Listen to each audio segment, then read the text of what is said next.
बच्चों, आप सभी का हार्दिक स्वागत है आरोह कॉमर्स क्लासेस में। और मैं अभिषेक भारद्वाज आप सभी का हार्दिक स्वागत करता हूं। बच्चों, उम्मीद कर रहा हूं कि जो मैं आपको और हमारी टीम जो प्लेलिस्ट आपको दे रही है वो आपके लिए बहुत ही ज़्यादा फायदेमंद है। तो उम्मीद कर रहे हैं कि आप उसको कॉन्टिन्यूसली वॉच कर रहे होंगे और वॉच करने के साथ साथ उसको प्रैक्टिकल भी बहुत इंप्लीमेंट कीजिए। ठीक है, तो अगर आपने हमारी अकाउंटिंग टर्म का दोनों वीडियो नहीं देखा है तो बच्चों पहले प्लेलिस्ट पे जाइए, उन दोनों वीडियोस को देखिए, उसके बाद आप यहां पे आ जाइए, मतलब कि आज वाले लेक्चर्स को आप कवर कीजिए। अब सबसे पहले जैसे हमने यहां पे मेंशन किया है कि आज जो हमारा लेक्चर है वो बहुत ही very very very very important भी है, और अगर टॉपिक की पॉइंट ऑफ व्यू से बात करो तो ईजी भी है, और अगर एग्जामिनेशन पॉइंट ऑफ व्यू से बात करो तो बच्चों ये जो आप टॉपिक देख रहे हैं ये बहुत ही ज्यादा इंपॉर्टेंट है, क्योंकि इसको बिना समझे आप एंट्री, मतलब कि आप बुक कीपिंग में जो जर्नल बुक में आप एंट्री करना चाह रहे हैं वो आप बच्चा नहीं कर पाए। तो आप ये कह सकते हैं सर ये जो चैप्टर है वो कितना ज्यादा इंपॉर्टेंट है। तो जिस हिसाब से मैंने आपको बोला कि very very very very important बिल्कुल है, लेकिन मैं इसके साथ साथ ये भी बोल रहा हूं कि ये चैप्टर बहुत इजी है। बस आपको एक बार बिल्कुल अपना कंसंट्रेशन इस वीडियो पे जमा के रखना है।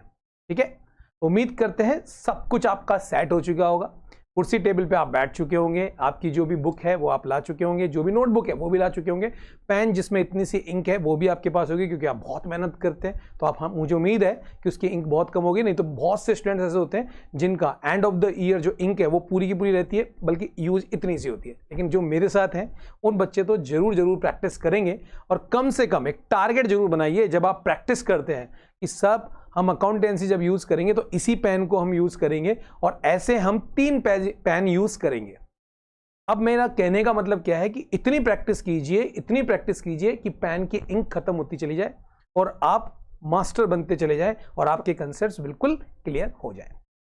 तो बच्चों सब सेट हो गया। आज हम बात करते हैं डेबिट एंड क्रेडिट। सर हमें तो पता ही नहीं डेबिट क्रेडिट, अभी तो आपने केवल एक आइसक्रीम की शॉप खुलवा दी, उसमें हमने कुछ खरीद लिया कुछ बेच लिया, जिसका हमने आपको डिटेल कर दिया।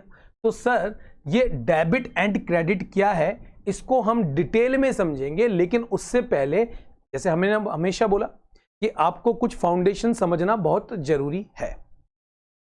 तो बच्चों हमेशा हम एक सिंपल एग्जांपल लेके चल रहे हैं, जैसे हमारी शॉप का ही हम एग्जांपल ले रहे हैं। ये हमारी आइसक्रीम शॉप थी,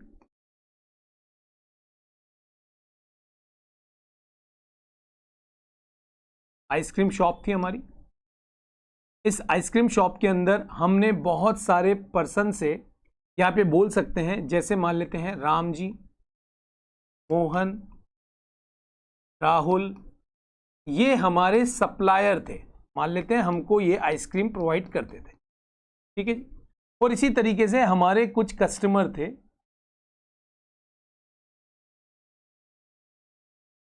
ए बी सी, जो हमारे पास कॉन्टिन्यूसली आइसक्रीम लेने आते थे। तो ये हमारे कस्टमर। ठीक है बच्चा, राम, मोहन, राहुल से आप क्या करते थे, आप टाइम टू टाइम गुड्स का परचेज करते थे, ये हमारी टर्म हमने पहले क्लियर कर दी है, और आप अपने गुड्स को यहाँ पे सेल करते थे। ठीक है भैया, ऐसा भी तो हो सकता है आप अपनी शॉप का रेंट पे कर रहे थे, बिल्कुल कर रहे थे।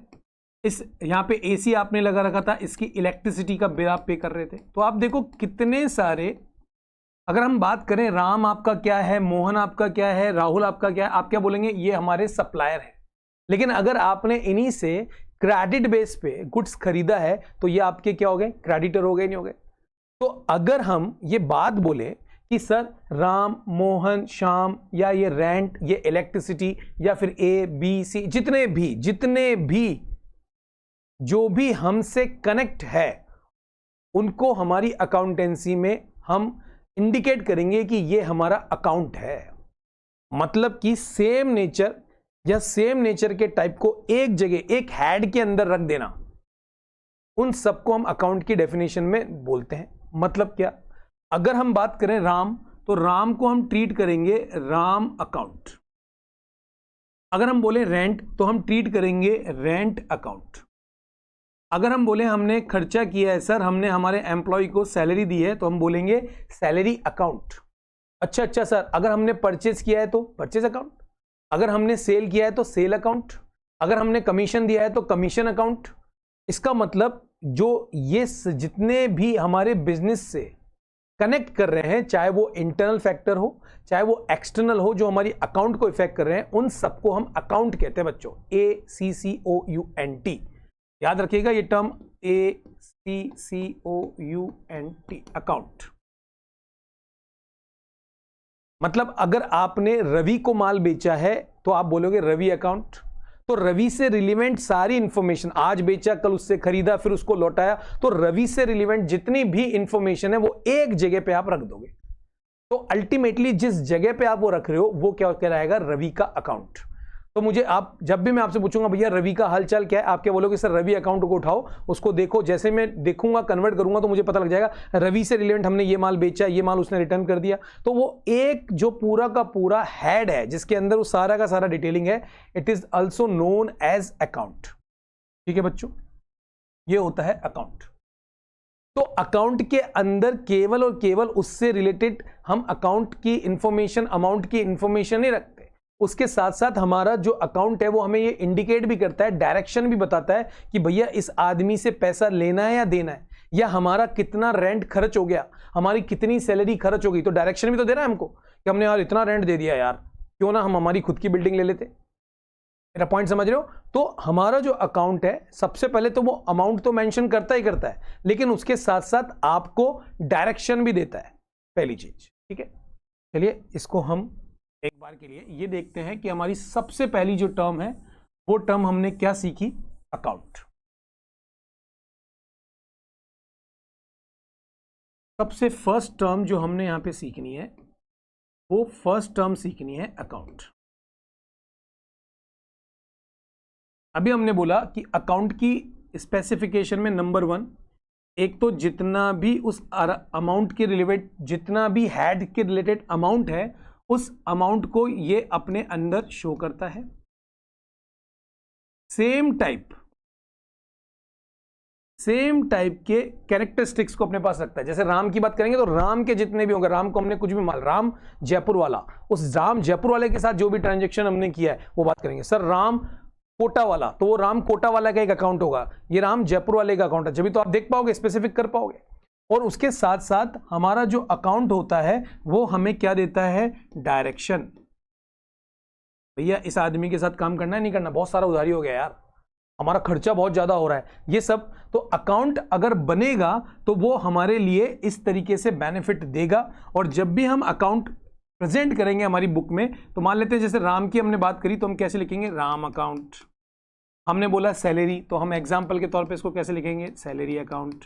हमने बोला रेंट अकाउंट, तो हम कैसे लिखेंगे, रेंट अकाउंट। ठीक है बच्चों, तो सबसे पहले इस टॉपिक में आपको अकाउंट समझ में आ गया होगा कि अगर मैंने बोला कि मैंने राम से माल खरीदा तो परचेज भी एक अकाउंट है, राम भी एक अकाउंट है, सेल किया तो सेल भी एक अकाउंट है, परचेज किया या परचेज रिटर्न किया वो भी एक अकाउंट है। मतलब जितना भी बिजनेस के ट्रांजेक्शन रिलेटेड एलिमेंट्स हैं जो जुड़ने वाले हैं, जो हमसे डायरेक्टली जुड़ रहे हैं, उन सबको हम किस कैटेगरी में डाल देंगे, पूरा का पूरा इसमें, अकाउंट में। ठीक है बच्चों, तो पहला पॉइंट आपको अकाउंट समझ में आ गया। बार बार हम अकाउंट यूज करेंगे, राम अकाउंट तो आपको समझ में आ जाएगा, राम की बात है। Shyam account, purchase account, sales account, rent account, wages account, salary account, ये सब क्या होते हैं, अकाउंट होते हैं। पहली टर्म आपको क्लियर हो गई।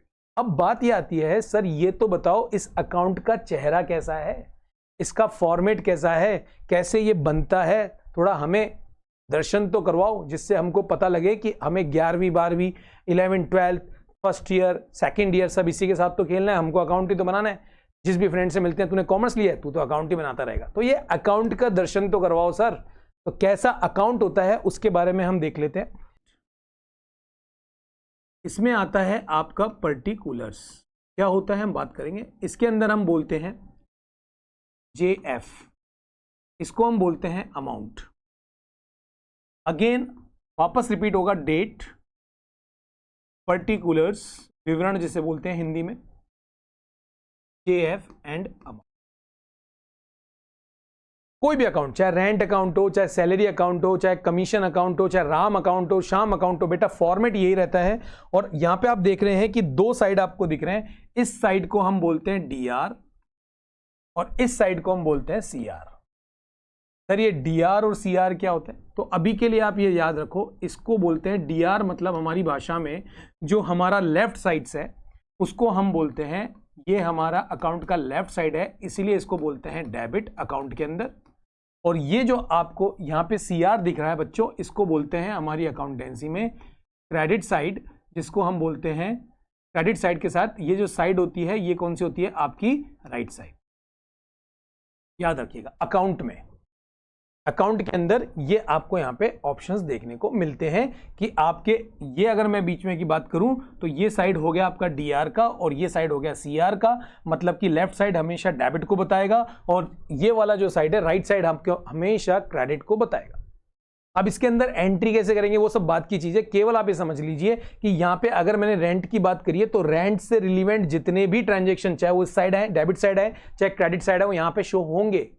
ये अकाउंट कुछ ना कुछ कहेगा, ये अकाउंट कुछ ना कुछ बताएगा, डेट वाइज आप मैनेज करेंगे। आपने 1 तारीख को रेंट दिया, आप यहाँ पे मेंशन करेंगे हमने रेंट दिया 1 तारीख को, फिर आपने 1 जनवरी को दिया, 1 फरवरी को, 1 मार्च को, सारा का सारा रेंट से रिलेवेंट जितना भी ट्रांजेक्शन है वो इसी अकाउंट में शो होगा। तो जब भी हमें अकाउंट देखना होगा तो हम इस पे नजर दौड़ा लेंगे तो हमें रेंट के बारे में पता लग जाएगा। अगर यही शाम का अकाउंट होता, मोहन का अकाउंट होता है, तो हम शाम मोहन के अकाउंट को दौड़ लेंगे, देख लेंगे उसका क्या स्टेटस है।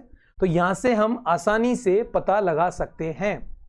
ठीक है, तो बच्चों अभी जो अपन ने पॉइंट बात करी, नंबर 1 एक अकाउंट होता है, जैसे उस अकाउंट में सेम टाइप के जो नेचर हैं वो ही डालेंगे। जैसे अगर मैं राम की बात कर रहा हूं, राम को मैंने माल बेचा तो राम का जो अकाउंट है उसमें राम के बारे में मेंशन कर देंगे। राम ने हमको माल बेचा तो हम राम के बारे में बात कर लेंगे, तो राम की बात कर रहे हैं। या इसको ऐसा समझ सकते हैं कि जैसे आप कोई भी बिल्डिंग, तो फिर बिल्डिंग से रिलेवेंट ही बात कर रहे हो तो बिल्डिंग अकाउंट है। फर्नीचर, तो फिर फर्नीचर से रिलेवेंट जो बात हो रही है वो फर्नीचर अकाउंट है। सर अगर हमने 2 ट्रांजैक्शन फर्नीचर किया है तो भैया फर्नीचर का एक ही अकाउंट है, तो उस फर्नीचर चाहे 2 ट्रांजैक्शन करो चाहे 3 ट्रांजैक्शन करो, वो उसी के अंदर इंसर्ट होगा, उसी अकाउंट के अंदर लिखा जाएगा। अकाउंट की जो शेप होती है वो कौन सी होती है बच्चा? टी शेप होती है। इसका इस साइड में आप देख रहे हैं कौन सा है? डेबिट साइड, उस साइड देखो आप क्रेडिट साइड। कैसे हम एंट्री करेंगे वो एक अलग बात है, लेकिन यहां तक मुझे उम्मीद है कि आपको ये चीज पहले समझ में आ गई होगी कि किस तरीके से ये चीज होती है। अब बात आती है सर ये डेबिट कैसे होगा, क्रेडिट कैसे होगा? बच्चा इसके लिए सबसे पहले हमें क्लासिफिकेशन समझना पड़ेगा कि ये जो अकाउंट आप दिख रहे हैं इसका क्लासिफिकेशन प्रॉपर वे में आपके माइंड में सेट होना चाहिए कि अगर हम सैलरी की बात कर रहे हैं तो वो अकाउंटेंसी के पॉइंट ऑफ व्यू से कौन से अकाउंट की कैटेगरी में जाता है, मतलब कि कौन से अकाउंट के टाइप में जाता है। तो ये जो एक बात है ये बहुत इंपॉर्टेंट बात है, आपको टाइप के बारे में बहुत अच्छी तरीके से पता होना चाहिए। अच्छा रवि की बात कर रहे हैं तो कौन सा टाइप है, अगर SBI बैंक की बात कर रहे हैं तो कौन सा टाइप है, रेंट की बात कर रहे हैं तो कौन सा टाइप है, शाम की बात कर रहे हैं तो कौन सा टाइप है, कार की बात कर रहे हैं तो कौन सा। ये टाइप जो है अकाउंट्स टाइप, ये बिल्कुल बच्चा आपको बिल्कुल क्लियर होना जरूरी है, नहीं तो आपकी जर्नल एंट्री बिगड़ जाएगी। और मैं आपको फिर बार बार बोल रहा हूं, जिस भी बच्चे की जर्नल एंट्री बहुत साउंड है क्लास 11th फिनिश है, क्योंकि जर्नल के ऊपर ही हम लेके चलेंगे कि देखो कैसे जर्नल बनता है और जर्नल के बाद फिर सारे के सारे अकाउंट चलते हैं, फाइनल अकाउंट बनता है। तो जर्नल बहुत ज्यादा इंपॉर्टेंट है और उसकी प्रैक्टिस करना भी बहुत ज्यादा इंपॉर्टेंट है। ठीक है बच्चा, तो नेक्स्ट जो हम बात करेंगे हमारे टॉपिक की वो बात होगा कि टाइप्स ऑफ अकाउंट क्या होता है और उसका क्लासिफिकेशन कैसे किया जाता है। बहुत ज्यादा इंपॉर्टेंट वीडियो है, तो बिल्कुल एंड तक जरूर देखिएगा। Rules of debit and credit, लेकिन उससे पहले हमें कुछ चीजें समझना जरूरी है कि अगर हम rules of debit and credit बनाते हैं तो डेबिट क्रेडिट बना रहे हैं तो हम उसको किस तरीके से क्लासिफिकेशंस करेंगे पहले उसको हम समझते हैं। तो यहां पे हम बात के पॉइंट ऑफ व्यू से हम इसको 2 पार्ट में डिवाइड करते हैं। एक होती है आपकी traditional approach,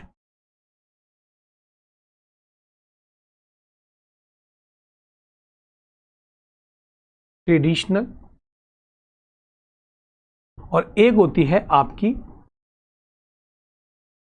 modern approach. Traditional approach से बात अलग चलेगी, मॉडर्न अप्रोच से बात अलग चलेगी, लेकिन पहुंचना एक लक्ष्य पे ही है। ये एंट्री हमको समझ में आ जाती। तो सबसे पहले अगर हम बात करेंगे तो ट्रेडिशनल अप्रोच की हम बात करते हैं। यहां पे हम जो बात करेंगे बच्चे वो करेंगे हमारा ट्रेडिशनल अप्रोच की। अभी हमारा टॉपिक जो चलेगा वो कौन सा चलेगा? आपके ट्रेडिशनल अप्रोच का। तो पहले हमको यहाँ पे इसके रूल्स के बारे में पता होना चाहिए। तो बच्चों, ट्रेडिशनल अकाउंट के पॉइंट ऑफ व्यू से जितने भी अकाउंट हमने अभी डिस्कशन किए थे उसको 3 पार्ट में डिवाइड किया जाता है। ये पहले 3 पार्ट आपको पता होना बहुत जरूरी है। सर 3 पार्ट कौन कौन से हैं? बच्चों, पहला पार्ट होता है आपका पर्सनल, मतलब जितने भी अकाउंट पर्सनल नेचर के होते हैं। नेक्स्ट होता है आपका रियल, और उसके बाद होता है आपका नॉमिनल। ये 3 टाइप आपके ट्रेडिशनल रूल्स के अकॉर्डिंग क्लासिफाइड हो जाते हैं। फिर इसके बाद जब हम पर्सनल की बात करें, जिसे हम बोलते हैं व्यक्तिगत, अगर मैं हिंदी में बताना चाहूं, व्यक्तिगत, इसे बोलते हैं वस्तुगत, मतलब कहीं ना कहीं वस्तु से रिलेटेड, और इसे बोलते हैं अवास्तविक, हिंदी वालों के लिए अवास्तविक। ठीक है बच्चा। पर्सनल को हम डिवाइड कर सकते हैं 3 पार्ट के अंदर।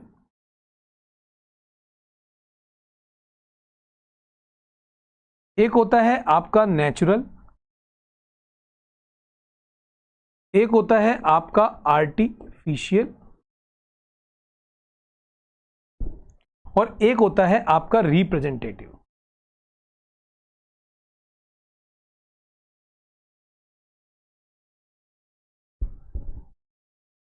Natural person, artificial and representatives. Natural person में कौन कौन आते हैं उसकी हम बात करेंगे। आर्टिफिशियल में कौन कौन आते हैं वो हमें पता होना चाहिए, कौन कौन से अकाउंट इनमें इन्वॉल्व होते हैं, और रिप्रेजेंटेटिव में क्या मतलब है उसके मायने की भी हम बात करेंगे। तो सबसे पहले हम बात करते हैं तरीके से नेचुरल की। सबसे पहले हम डिटेलिंग करेंगे नेचुरल पर्सन की। एग्जाम्पल के तौर पर आप, राम, श्याम, जितने भी नेचुरल पर्सन हैं आपके और हमारे जैसे, वो सब कौन से अकाउंट में जाते हैं? आपके नेचुरल अकाउंट के अंदर क्लासिफाइड किए जाते हैं। मतलब आपने रवि कुमार को माल बेचा, तो रवि कुमार जो है वो नेचुरल पर्सन है। पर्सन तो है, पर्सनल अकाउंट के अंदर आ रहा है, लेकिन वो कौन सा पर्सनल अकाउंट है? नेचुरल। ठीक है। वहीं अगर हम पर्सन आर्टिफिशियल बेसिस पे है, मतलब कि उसका जो नेचर है वो नेचुरल बेसिस पे नहीं है, लेकिन वो आर्टिफिशियल है। जैसे आपने किसी भी इंस्टीट्यूट को या फिर किसी कॉलेज को पैसा जमा कराया आपकी फीस का, आपने बोला कि साहब मैंने ए जो संस्था है उसको अपना पैसा डिपॉजिट करवाया एज ए फीस। तो ये जो ए संस्था है उसमें कोई व्यक्ति ने आपको लिया, लेकिन आप बोल क्या रहे हो? ये ए जो इंस्टीट्यूशन से इसको मैंने फीस डिपॉजिट कराई, ए इंस्टीट्यूशन से मैंने पैसा निकाला। तो आपने अल्टीमेटली किससे डील कर रहे हो? ए इंस्टीट्यूशन से। तो मतलब जितने भी बैंक हैं, जितने भी कोई ऑर्गेनाइजेशन है, जितने भी कोई आप ये बोल सकते हैं संस्थाएं हैं, उन सबको हम किस में रखते हैं? पर्सन में। लेकिन कौन से पर्सन में? आर्टिफिशियल पर्सन में। मतलब कि अगर मैं इसके एग्जाम्पल को देखूं तो आर्टिफिशियल पर्सन में कोई भी बैंक हो सकता है, उसका नेम, कोई भी ऑर्गेनाइजेशन, कोई भी ट्रस्ट, कोई भी फर्म, कोई भी कंपनी, इन सबको हम ट्रीट तो करेंगे किसकी तरह? पर्सनल की तरह। लेकिन हमको पता होना चाहिए कौन सा पर्सन है ये? आर्टिफिशियल, कृत्रिम। ये नेचुरल होता है आप और मैं। अब सर ये रिप्रेजेंटेटिव कौन होते हैं? 2 मिनट के लिए हम इसको वेट करते हैं, उससे पहले हम रियल अकाउंट को टच कर लेते हैं जिससे आपको समझ में आ जाए। देखो बच्चा, जो रियल अकाउंट है, नाम से पता लग रहा है रियल, जिसका फिजिकल एग्जिस्टेंस है, ये मान लेना जो आपको दिख रहा है, जिसको आप टच कर सकते हो, जिसको आप छू सकते हो, और वो अकाउंट है, तो वो हमारे रियल अकाउंट की कैटेगरी में आता है। जैसे plant, furniture, cash, land, building, इन सबको आप देख सकते हो ना, फील कर सकते हो, टच कर सकते हो। जैसे आपके, अगर मैं इसकी बात करूं कि रियल अकाउंट की बात करें, तो जिस रूम में आप पढ़ रहे हो उस रूम में जो आपका टेबल है वो क्या है?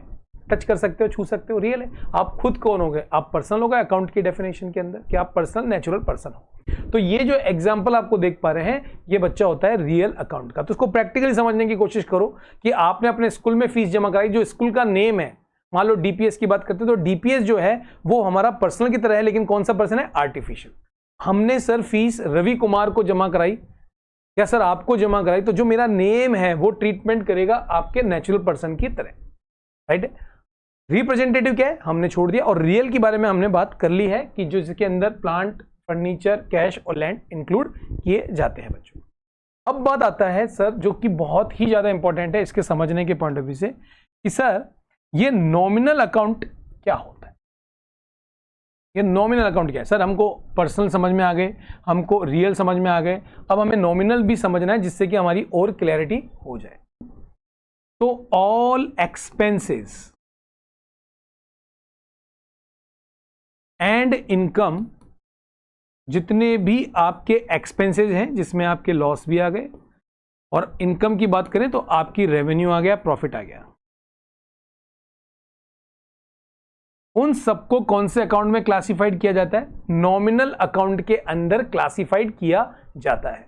मतलब अगर मैं एग्जांपल के पॉइंट से बात करूं तो मैंने बोला रेंट, तो आप देखेंगे यार रेंट हमारा एक खर्चा है, अच्छा सर ये नॉमिनल है। हमने बोला रेंट पेड, तो आपको समझ में आ गया ये एक खर्चा है। लेकिन अगर हमने बोला रेंट रिसीव्ड, तो आपको समझ में आएगा ये एक हमारी इनकम है। तो चाहे वो इनकम सारे के सारे एक्सपेंसेस हो या इनकम हो, उसको पूरा ग्रुप लिखा रखा जाता है नॉमिनल अकाउंट के अंदर, जिसमें जितने भी आपके खर्चे हैं, जितने भी आपके एक्सपेंसेस हैं, जितने भी आपके लॉसेज हैं, वो भी नॉमिनल को इंडिकेट करते हैं, और जितने आपके इनकम है वो किसको इंडिकेट करता है बच्चों? वो भी नॉमिनल अकाउंट को इंडिकेट करता है। चलो ठीक है, बात समझ में आ रही है। यहां पे अगर मैं एक एग्जांपल के पॉइंट ऑफ व्यू से आपसे बोलूं कि हमने रेंट अकाउंट की बात करनी है, ये रेंट अकाउंट है।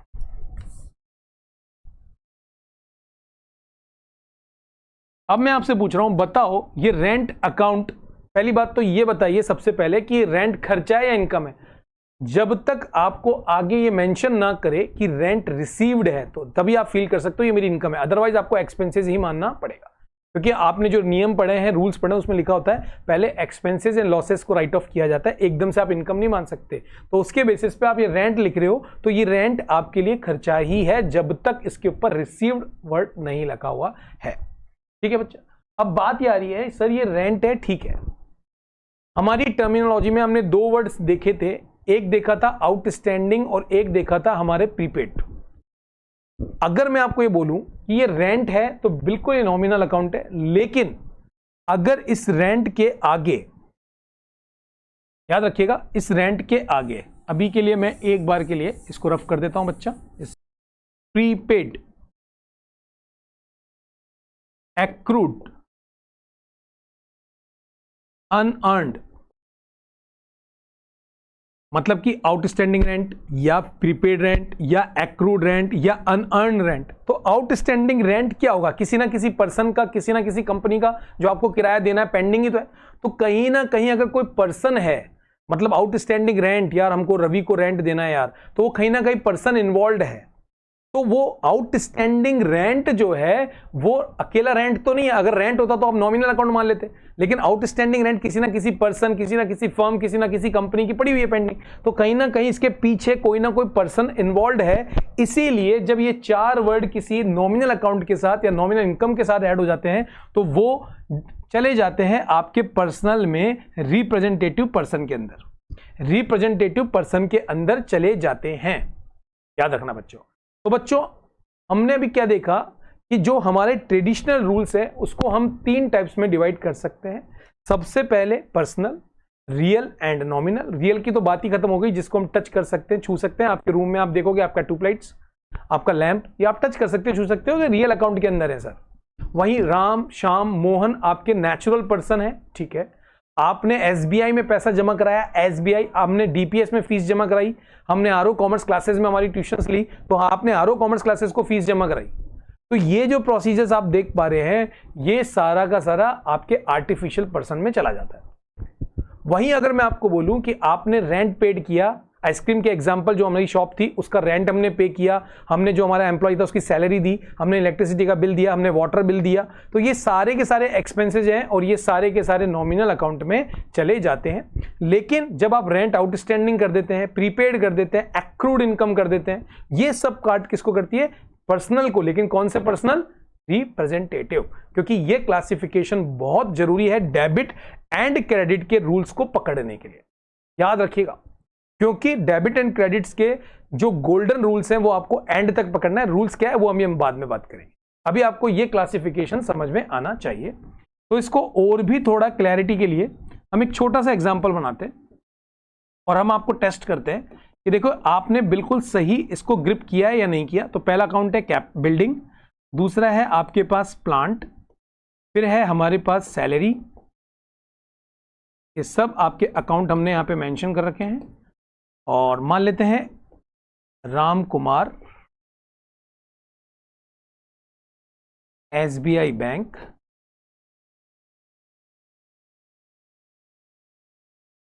आउटस्टैंडिंग रेंट को हम ऐसा भी लिख सकते हैं, लेकिन आपको पूरा लिखना है आउटस्टैंडिंग रेंट। तो आप जरा फाइंड आउट कीजिए कि कौन सा अकाउंट कौन से क्लासिफिकेशन में जाएगा। ठीक है बच्चा, ईमानदारी के साथ 2 मिनट लीजिए, अपने आंसरों को यहां पे मेंशन कीजिए। यकीन मानिए अगर आप सही चेक कर पाएंगे, अभी मैं बताऊंगा, तो मान लीजिएगा आपको ये क्लासिफिकेशन सेट हो गया है माइंड के अंदर, क्योंकि विदाउट क्लासिफिकेशन आप नहीं एंट्रियां बना सकते, क्योंकि आपको रूल से ही नहीं पता हो। ठीक है बच्चों, तो ईमानदारी के साथ सबसे पहले निकालें। बिल्डिंग आप टच कर सकते हो, छू सकते हो, देख सकते हो, तो इसका मतलब ये रियल अकाउंट में चला गया। प्लांट भी रियल अकाउंट में चला गया। सैलरी सर हमारा खर्चा है, सर नॉमिनल अकाउंट में जाएगा, बिल्कुल जाएगा। सर राम कुमार एक पर्सनल है, ठीक है, पर्सनल अकाउंट है लेकिन नेचुरल पर्सन है, ठीक है। SBI bank sir personal account है लेकिन ये आर्टिफिशियल पर्सन अकाउंट है, बिल्कुल क्लियर। सर रेंट अकेला होता तो हम इसको नॉमिनल अकाउंट में ट्रीट कर लेते, लेकिन आउटस्टैंडिंग रख रहा है इसलिए ये पर्सन है, लेकिन कौन सा? Representative person. अगर आपके सारे आंसर सही हैं तो इसका मतलब आप बिल्कुल बहुत अच्छी तरीके से मेरे लेक्चर को फॉलो कर रहे हैं, और यकीन मानिए क्लास 11 में भी अकाउंटेंसी में बहुत अच्छे मार्क्स आएंगे। डिपेंड ये करता है आपकी मेहनत कितनी है। ठीक है बच्चा, आगे बढ़ते हैं। तो ट्रेडिशनल रूल्स के पॉइंट ऑफ व्यू से हमने यहां पे 3 अकाउंटों का क्लासिफिकेशन बच्चा समझ लिया है। अब बात आती है सर ये डेबिट एंड क्रेडिट के रूल्स कैसे बनेंगे उसके बारे में। तो चलिए, बहुत ही इंपॉर्टेंट आपके गोल्डन रूल्स हैं, उनको समझने के लिए हम एक अच्छी तरीके से 2 सेक्शन बना देते हैं।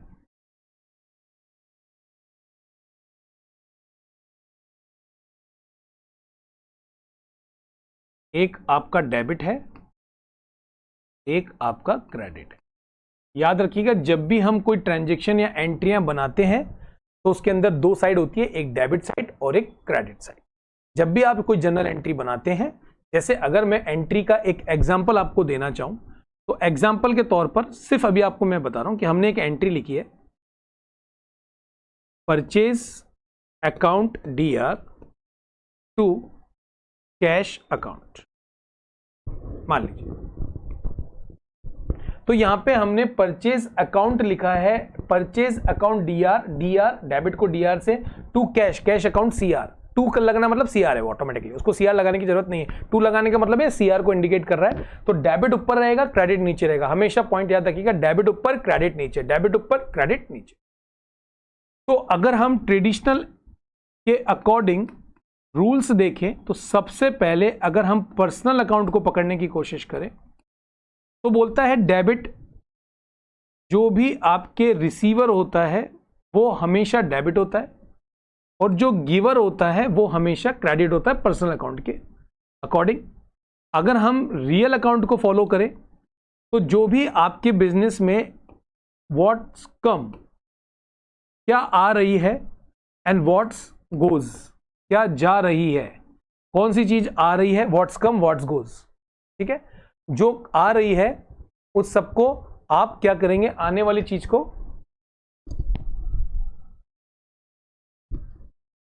तो व्हाट्स कम्स क्या आ रही है, इन हो रही है, मतलब आप ऐसे समझ सकते हैं इन समझने के लिए, और ये हो रही है आउट, क्या जा रहा है, इन और आउट। तीसरा है आपका नॉमिनल।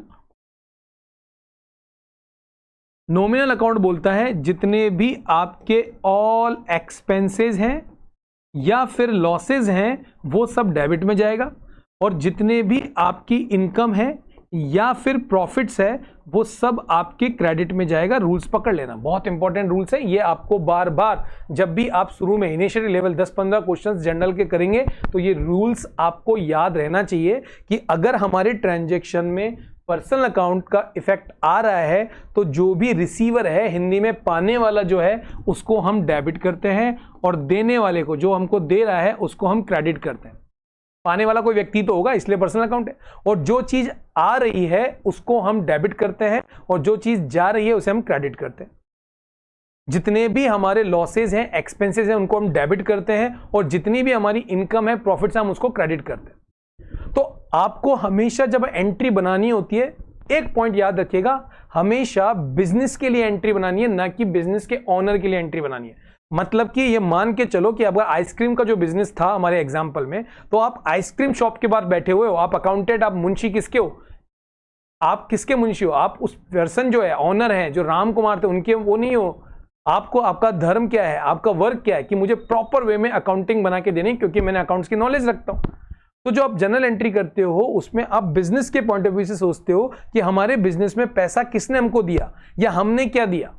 तो आप जो एंट्री करते हो वो किसकी साइड से करते हो? बिजनेस की साइड से। बिजनेस के ऑनर से कोई लेना देना नहीं होता, वो उसमें पार्टिसिपेट करता है, फाइनल रिजल्ट उसको बेनिफिट मिलता है। लेकिन जो अकाउंटिंग की जाती है, सेपरेट लीगल एंटिटी का कॉन्सेप्ट ही होता है। मालिक अलग होता है और बिजनेस अलग होता है। तो बिजनेस के साथ जुड़े हुए हो आप, तो आपको हमेशा जो एंट्री करनी है, जो सोचना है, वो बिजनेस के पॉइंट ऑफ व्यू से सोचना है। जैसे आइसक्रीम की शॉप के अंदर आप आइसक्रीम खरीद के ले आ, तो बिजनेस में आइसक्रीम आ रही है, आइसक्रीम को टच कर सकते हो, रियल अकाउंट आ रहा है, उसको परचेज बोलते हैं, सेपरेट थिंग। लेकिन आ रही है ना कोई चीज। अगर कोई आदमी, आपके पास कोई चीज आ रही है तो आपके पास से कोई चीज जा रही है, मतलब आप कैश दे रहे हो। तो आने वाली चीज हमेशा डेबिट होती है, जाने वाली चीज हमेशा क्रेडिट होती है बच्चा, ये याद रख लेना। जितने भी आपके एक्सपेंसेस हैं, जिस रूम में आप बैठे हो, लाइट जल रही है, पापा आपकी इलेक्ट्रिसिटी का बिल देते हैं नहीं देते? तो ये जो खर्चा है, अगर अपन एंट्री के पॉइंट ऑफ व्यू से देखें तो इलेक्ट्रिसिटी बिल तो सर खर्चा है, सर नॉमिनल अकाउंट है। सोचना चालू करो अकाउंटेंसी को, बहुत मजा आएगा, बहुत ईजी रहेगा।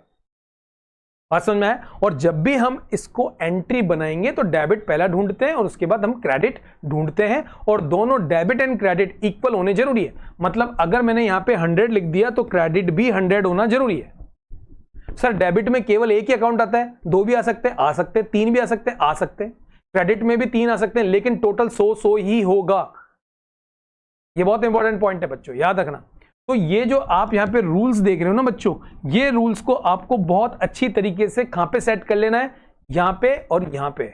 दिल में क्यों? क्योंकि आपको पास पता होना चाहिए, हमको इससे लव होना चाहिए कि हमको अकाउंटिंग के रूल्स पता है, क्योंकि ये मास्टर रूल्स है भाई, ये याद नहीं करोगे तो फिर क्या करोगे? ठीक है बच्चा।